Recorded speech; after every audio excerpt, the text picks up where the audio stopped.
Jahatnya globalis cabal dengan virus dan vaksin masih banyak yang belum sadar juga. Padahal 1,5 tahun sudah menghajar dunia. Kalau masyarakat awam wajar mereka tidak paham, karena itu mereka memang diarahkan untuk selalu jadi korban, baik oleh pejabat ataupun media mainstream. Tetapi ada pejabat yang paham namun malah memilih menjadi agen globalis cabal. Ini keterlaluan. Tapi banyak juga pejabat yang gak paham bahwa 1,5 tahun ini dunia masuk kategori perang biologi. Namun tetap merasa saat ini adalah masanya business as usual, normal-normal saja. Jadi kita mundur sebentar. 2014 masuk periode pemimpin baru di Indonesia. Waktu itu masa normal. Kemudian di 2016 mulai masuk masa perang dagang Amerika Tiongkok. Di sini mulai terlihat bahwa banyak pejabat yang gagap. Selama 2016 hingga 2020 mengelola negara bukan pakai mode wartime, tetapi pakai seperti masa normal. Hal ini membuat Indonesia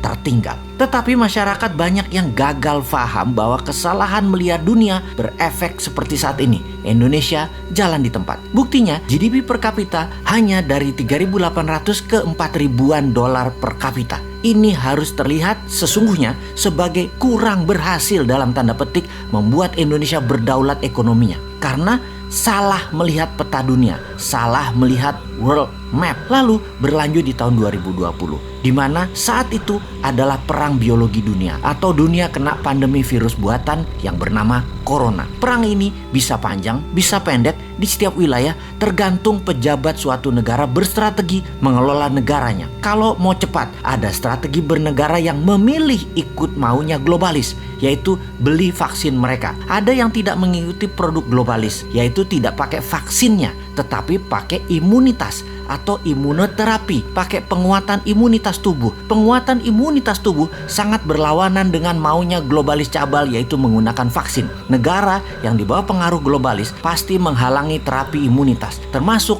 tidak mengizinkan atau tidak mempromosikan biomedical yang pakai jamu-jamuan, herbal, stem cell, skeletum, multivitamin, dan lain sebagainya. Pokoknya harus vaksin, wajib vaksin. Produk asing lagi. Amerika, Rusia, India, Tiongkok semua terbanyak pakai produk mereka sendiri. Mau itu vaksin, mau itu biomedical peningkatan imunitas. Jadi ini fakta ya. Strategi keluar dan menang dari COVID kita bisa menghitung dari data lapangan, di mana kalau 70% populasi sudah memiliki kekebalan tubuh atau imunitas, maka dikatakan wilayah tersebut sudah memiliki herd immunity atau herd immunity-nya tercapai. Ketika herd immunity tercapai, maka virus corona bisa terkendali dan musnah. Cara mencapainya adalah dengan sesegera mungkin dilakukan vaksinasi dan memberikan kekebalan tubuh. Dengan strategi yang dijalankan setiap negara berbeda, maka akan didapat fakta pencapaian herd immunity di Indonesia baru tercapai 4,5 tahun lagi dengan kecepatan 250.000